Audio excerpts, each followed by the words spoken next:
Hey guys, welcome out to the range.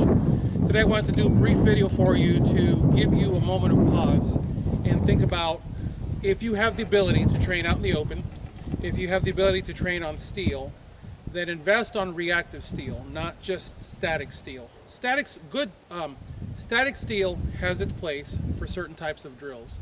Time drills, accuracy drills, reloading drills. But if you are trying to train your vision,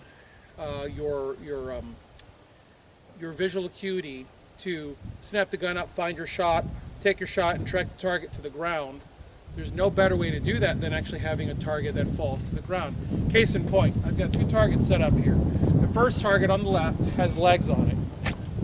Both of these targets have the same leg system. I made each one of these targets to be able to react, to stay on their feet and or fall to the ground. Most often what we see is in the training environment we get told, take your shot, put your man down, but what we end up seeing is this. And then there's a brief pause and then the person goes like this, because you're supposed to shoot and then act as if the guy has fallen to the ground. But it always creates this kind of a hiccup. Instead, it's better to have a target that actually reacts to what you're doing. You'll notice I was able to shoot it and immediately track it to the ground.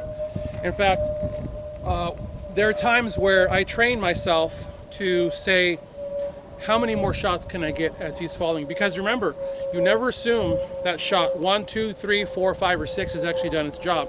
So while the target has presented itself as a shootable threat, you should be shooting that target all the way to the ground. Now, I know that there's a certain point where this target begins to fall where I really shouldn't be shooting it anymore. Not because I'm worried about bullets going anywhere. First of all, I've got a massive hill behind me past all of those trees. So I'm not worried about bullets going anywhere, but I'm more worried about damaging the hardware on the backside of these targets, because these targets are an investment. I spend a fair amount of money on buying a bunch of these targets because I like to set them up in multiple positions on the range so I can actually move around and shoot. Once again, in closing, it's a lot more satisfying to be able to shoot a target that actually reacts to what you're doing versus a target where you have to imagine.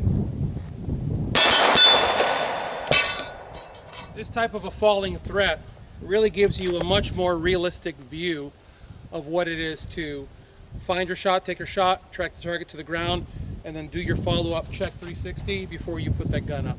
As always, I thank you guys for watching. God bless you all. Get those guns out and practice. Have a good one.